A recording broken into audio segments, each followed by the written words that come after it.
Hi friends, welcome to my channel. ఇక మనోహరి తన రూమ్లో ఉండగా విండో దగ్గరికి గోరా వచ్చి మనోహరి అని పిలుస్తాడు. ఇక మను టెన్షన్ పడుతూ రూమ్ డోర్ని ఓపెన్ చేయగానే ఇక గోరా రూమ్లోకి వస్తాడు. ఇక నువ్వు ఇక్కడికి ఎందుకు వచ్చావు? నిన్ను ఇక్కడ అమర్ చూస్తే ఏం చేస్తాడో తెలుసా? నీతో పాటు నన్ను కూడా చంపేస్తాడు అని మను భయంగా గోరాతో అంటూ బెదిరిస్తూ ఉంటుంది. ఇక గోర ఇలా అంటుంటాడు, ఆ ఆత్మ నీ నిజ స్వరూపాన్ని ప్రపంచానికి చూపించే వరకు తను ఈ ఇంటిని వదిలిపెట్టి వెళ్ళిపోదు అని అంటుంటాడు గోర మనుని. ఇక మను ఇలా అంటుంటుంది, నువ్వు 6 ఆత్మని బంధించడానికి నీకేం కావాలి అని అడుగుతూ ఉంటుంది మను.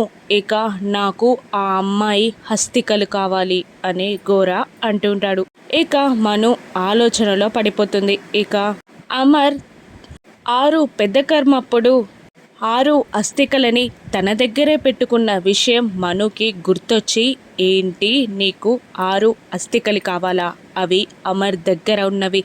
అమర్కి తెలియకుండా ఆ అస్థికలని టచ్ చేయడం నా వల్ల కాదు. ఒకవేళ తనకి తెలియకుండా ఆ అస్థికలని టచ్ చేశానని అమర్కి తెలిస్తే నన్ను చంపేస్తాడు అని మను భయంగా గోరాతో చెప్తుండగా ఇక అప్పుడే అమర్ మను రూమ్ డోర్ని ఓపెన్ చేసి గోరాతో పాటు ఉన్న మనుని చూసేస్తాడు అమర్. ఇక మను టెన్షన్ పడుతూ ఉంటుంది. ఇక గోర మను కలిసి ప్లాన్ చేసి అమ్ముని కిడ్నాప్ చేశారన్న విషయం అమర్ తెలుసుకుంటాడా? ఇక గోరాతో మను చేతులు కలిపిందని తెలుసుకున్న అమర్ ఏం చేయనున్నాడు?